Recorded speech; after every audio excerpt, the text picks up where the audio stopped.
જય શ્રી કૃષ્ણ મિત્રો, કેમ છો બધા? આજે હું ફરી આવી ગઈ છું તમારી સમક્ષ કંઈક આપણી વાતો કરવા માટે, કંઈક તમને મને આપણને બધાને લાગતા વળગતા વિષયો ઉપર ચર્ચા કરવા માટે. હવે મિત્રો, આજે આપણે વાત કરીશું કે આજકાલ 35 વર્ષ સુધી કેમ દીકરીઓ કે દીકરાઓ કુંવારા રહી જાય છે, આટલી મોટી ઉંમર સુધી કેમ એ લોકો કુંવારા રહી જાય છે. તો આજે આપણે એ જ વિષય ઉપર ચર્ચા કરીશું. તો એના પાછળનું કારણ શું છે? આજકાલ બધા જ સમાજમાં એવું થઈ રહ્યું છે. કોઈ પણ જ્ઞાતિ હોય, પછી પેરેન્ટ્સ કહે છે કે અમારી જ્ઞાતિમાં જ એવું છે, બાકી ક્યાંય ઇશ્યુ નથી, અમારી જ્ઞાતિમાં જ આવું બધું ખૂબ વધી ગયું છે. આજકાલ દીકરા દીકરીઓના લગ્ન થતા જ નથી, અમારી જ્ઞાતિમાં નહીં, આપણા મગજમાં આ બધું ઇશ્યુ છે. આજકાલ દીકરીઓના પેરેન્ટ્સ જે હોય છે એમની જ એક્સપેક્ટેશન ખૂબ વધી ગઈ છે. પહેલાનો સમય હતો ને, આજથી લગભગ 30-35 કે એનાથી ખૂબ વધુ સમય પહેલા પણ વડીલો દીકરીના મા બાપ શું જોતા હતા? પરિવાર મોટું તો છે ને, બધા જોડે તો રહે છે ને પરિવારમાં. કારણ કે ત્યારેના લોકોને એક સમજ હતી કે પરિવાર જો મોટું હોય અને જે જોડાયેલું હોય ને, તો કંઈ પણ દુઃખ આવે ને તો બધા મળીને રહે છે. એટલે પહેલાના સમયમાં વધુ ને વધુ મોટા પરિવારો ઉપર ધ્યાન આપવામાં આવતું કે એમની દીકરીને ક્યારે કોઈ તકલીફ ના આવે. અને જો તકલીફ આવે ને, પહેલા તો બધી વાતો હતી જ નહીં, કારણ કે પહેલાની દીકરીઓ પણ એટલી બધી ટ્રેન પહેલેથી જ કરવામાં આવતી હતી કે કંઈ પણ તકલીફ આવે ને તકલીફ સામે લડી રહેવાનું. એટલે લડવા ઝઘડવાની વાત અત્યારે હતી હો, એ જમાનામાં નહોતી. લડી રહેવાનું એટલે કે સહન કરવાનું, અને જો કંઈક ગલત હોય તો અવાજ ઉપાડવાનું, બાકી નહીં. અને પહેલાં હતું જ નહીં, કારણ કે બધા જોઈન્ટ ફેમિલીમાં રહેતા હતા, વડીલો હતા, તો બધી બાબતો સાચવી લેતા હતા. પણ આજકાલ દીકરીઓના મા બાપનો જો કોઈ દીકરીનું કોઈ માગવું આવે છે ને, તો એમના મા બાપનો પહેલો પ્રશ્ન હોય છે, છોકરો શું કરે છે? પ્રાઇવેટ જોબ છે કે પર્સનલ બિઝનેસ કરે છે? કેટલું કમાતું કેટલું હશે? ઈ જો શોપ છે, શોપ કેટલી મોટી છે ને પોતાની છે કે ભાડા ઉપર છે? મકાન છે તો પોતાનું છે ને, મકાન તો પોતાનું છે ને. અને હા, કેટલા રૂમ છે મકાનમાં એ તો કહેજો જરાક, કારણ કે આપણે અગવડ ના પડે ને. આપણી દીકરી અહીંયા તો સગવડથી રહે છે એવા પ્રશ્ન. પછી ભાઈ કેટલા છે? અને હા, નણંદો કેટલી છે? એનો જવાબ આવે તો નણંદોના લગ્ન તો થઈ ગયા છે ને.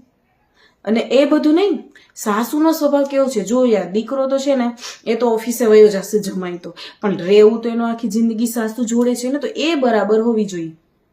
અરે પણ શું છે, સાસુ ગમે એવી હોય, તમારી દીકરીને એડજસ્ટ કરતા શીખવાડો, એને એટલી સરસ ટ્રેન કરો કે કોઈ ઇશ્યુ જ ના આવે. સાસુ ગમે એવી હોય ને, જો એ સાસુ વાયડી કે બાધોકણી, જે આપણા ગુજરાતીઓના વર્ડ્સમાં એવી હોય ને, તો પણ પોતાની દીકરીને ટ્રેન કરો કે કઈ રીતે એની સામે એને એડજસ્ટ કરવું કે બધું સંસાર શાંતિથી ચાલે. અને જો મા બાપ ના જોતા હોય ને, હું તો એક જ અમારી વાત કહીશ, જો તમને ખરાબ લાગે તો પણ ભલે, કારણ કે આજે હું સાચી વાત કહું છું, તેમાં તમારે કોઈનો મત નહીં માગીશ. જો દીકરીઓનો શક પણ કરવામાં દીકરાના મા બાપ ના જોતા હોય ને, તો અનાથ આશ્રમમાં વયું જવું સારું. અનાથ આશ્રમમાં કંઈ જ ઇશ્યુ નહીં આવે, ના નણંદ, ના દેર, ના પરિવાર, કોઈ જ ઇશ્યુ નહીં. તો પછી અનાથ આશ્રમમાં વયું જવાનું, એ લોકો પાસેથી ડાટા માંગવી લેવાનું કે આમાંથી કોણ છે આવી રીતે અમારી દીકરી માટે વર જોઈએ છે. એડજસ્ટ થતા શીખવાડો, પોતાની દીકરીને પહેલેથી ટ્રેન થતા શીખવાડો. કેટલો પગાર છે, પગાર ગમે એટલો હોય, પોતાની દીકરીને એટલું ટ્રેન કરો કે ચલાવી લે. આ બધું નસીબથી મળે છે. મેં પહેલા પણ મારા વિડીયોમાં કહ્યું હતું કે ધન હોય છે ને, જેમ આપણે કહીએ છીએ ને સંતાન, જ્યારે દીકરીઓને મેણા મારવામાં આવે છે ત્યારે આપણે કહીએ છીએ કે એ દીકરીના નસીબમાં નથી હોતું, સંતાન હોય છે એ પુરુષના નસીબથી સંતાન પ્રાપ્તિની થાય છે. તો એ વાત યાદ રાખજો. જો આપણે એમ કહીએ છીએ કે બાળક છે એ પુરુષોના હાથમાં એમનો યોગ હોય છે, તો લક્ષ્મી, ધન કે ગમે હોય ને, એ સ્ત્રીના હાથમાં હોય છે. આ સર્ચ કરજો મારી વાત, હું એમને એમ નથી બોલતી. લક્ષ્મી કે ધન હોય છે ને દીકરીના હાથમાં, એની નસીબથી આવે છે. તો જો તમારી દીકરીના હાથમાં લક્ષ્મીની રેખા હશે ને, તો સામે છોકરો ગમે એવો હશે ને, તો એનું પણ બેડો પાર થઈ જશે, ત્યાં પણ ખૂબ ધનની વૃદ્ધિ થઈ જશે. જો તમારી દીકરીના પગ સારા હશે તો. અને જો એનામાં જ લક્ષ્મીની રેખા નહીં હોય ને, તો ત્યાં ગમે એટલો પૈસો હશે ને, એ પણ બધું વયું જશે. એટલે પ્લીઝ એક પૈસા પગાર આ બધું તો જોવાનું મૂકી જ દો. અને ફેમિલી વિશે પણ જ્યારે તમે લોકો પૂછો છો ને કે ફેમિલી મોટું છે કે ટૂંકું, યાર આજકાલ ટૂંકું ફેમિલી જોઈએ. આજકાલની છોકરીઓ છે ને એડજસ્ટ નથી કરી શકતી. અરે ભાઈ તો એને શીખવાડો ને તમે એડજસ્ટ કરતા. દીકરીઓને પહેલેથી ટ્રેન કરો કે કઈ રીતે મોટા પરિવારમાં એડજસ્ટ થવું, બધાને ભળીને બધાને મળીને કઈ રીતે ચાલવું, ના કે એના માટે ટૂંકા પરિવારો ગોતતા ફરો. તમે આખો પરિવાર તોડી દેવા કરતા પોતાની એક દીકરીને જ સાચી અને સારી શિખામણ આપો ને કે એને ક્યાંય ઇશ્યુ ના આવે. દીકરાની હાઈટ કેટલી છે? બહુ ફેર તો નહીં આવે ને. તો હાઈટના ડિફરન્સ, કલરના ડિફરન્સ પહેલા પણ હતા અને પરિવાર ખૂબ સરસ ચાલતા હતા. તો આવા બધા તો ક્વેશ્ચન પૂછવાનું પ્લીઝ દીકરીઓના મા બાપ રહેવા જ દો. હું એમ નથી કહેતી કે ગમે ત્યાં પોતાની દીકરીને ફેંકી દો. હું પણ લગ્ન કરીને આવી છું. મારા પિતાએ પણ બધું જોયું હતું. પણ હા, મારા પિતાનો મને પહેલેથી જ એવી રીતે અમને સંસ્કાર આપેલા હતા કે ગમે એ કન્ડિશન આવે પણ છોડીને ભાગવું નથી. મારા પિતાએ પહેલેથી જ મને શીખવાડ્યું હતું કે કોઈ પણ વાતનું સોલ્યુશન છોડીને ભાગવાનું નથી હોતું, સામે લડવાનું હોય છે. ગમે એવી પરિસ્થિતિમાં આવીએ આપણે, એને ભાગવાનું નહીં. તો તમારી દીકરીઓને પણ એવી રીતે ટ્રેન કરો કે ત્યાં ગમે એવી પરિસ્થિતિ હોય લડવાનું એટલે લડાઈ ઝઘડાનું નથી કહેતી. કોઈ પ્રોબ્લેમ આવે તો એને સોલ્વ કરવાની, એવી રીતે એને વેલ ટ્રેન કરો. અને ઘણી વખત પિતા એ કહે છે યાર મારો પોતાનો 2 લાખ પગાર છે તો મારી દીકરી માટે તો હું 5 લાખ વાળું ગોતીશ ને. અરે પણ એ 2 લાખ થતા તમારી ઉંમર 50 પહોંચી ગઈ છે એ તો તમે જુઓ. ત્યારે તમારો પગાર 2 લાખ થયો છે તો તમે અત્યારનો છોકરો જે 23-24 વર્ષનો હોય તેનો પગાર તમે એવી એક્સપેક્ટેશન રાખો કે અત્યારથી 3 લાખ ને 5 લાખ હોય તો સોરી, માફ કરજો, આવી બધી એક્સપેક્ટેશનો રહેવા દો. બધું ધીરે ધીરે ગ્રો થાય છે. બીજ છે ને ડાયરેક્ટ ઉગીને મોટું વૃક્ષ નથી બની જતું, એને પણ સમય લાગે છે. તો આજના યુવાનોને પણ તમે થોડો સમય આપો. ના કે પહેલેથી જ એવી માંગ કરી નાખો પગાર સારો હોવો જોઈએ, ઘરનું મકાન હોવું જોઈએ, એમાં વધુ પરિવારના સભ્યો ના હોવા જોઈએ, જોઈન્ટ ફેમિલી ના હોવી જોઈએ, પરિવારથી અલગ રહેતા હોવા જોઈએ. મારી દીકરીને સન્ડે ફરવાનો થોડો શોખ છે, મારી દીકરીને તો હું બારે પણ એટલું જ ફરવા મોકલું છું. તો આ બધું રહેવા દો. તો એ દીકરીઓ તમારી જ ઘરે રહેશે 35 વર્ષ સુધી. તમે લોકો એમ કહો છો કે મારા બેંક બેલેન્સમાં અત્યારે કરોડો રૂપિયા છે તો મારા જમાઈને બેંક બેલેન્સમાં તો એટલા હોવા જ જોઈએ. અરે એટલા રૂપિયા ભેગા કરતા છે ને તમે અત્યારે આ ઉંમરે પહોંચ્યા છો. તો એ જે ઉગીને હજી નીકળવા વાળો છે ને એના પ્રત્યે આટલી બધી એક્સપેક્ટેશનો ના રાખો. અને હું આ વાત વારંવાર કહીશ કે પહેલેથી પોતાની દીકરીને વેલ ટ્રેન કરો.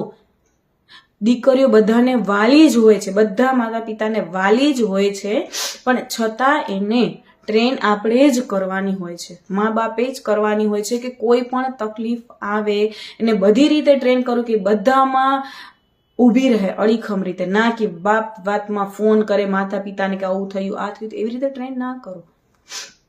દીકરાઓને પણ મા બાપે એવી જ રીતે મોટા કર્યા હોય છે. આપણે દર વખતે દીકરાના મા બાપનો જ વાક હરેક બાબતમાં ગોતીએ છીએ. તો આજે હું દીકરીના મા બાપને આ વાત વારંવાર કહીશ કે સગપણ કરવા ટાણે એટલું બધું ના વિચારો. હું તો કહીશ એટલું જો કે છોકરો સારો છે ને, કારણ કે પૈસા હશે, મેં આ વાત પહેલા પણ મારા વિડીયોમાં કહી છે કે પૈસા હશે ને એ બેંકમાં રહેશે.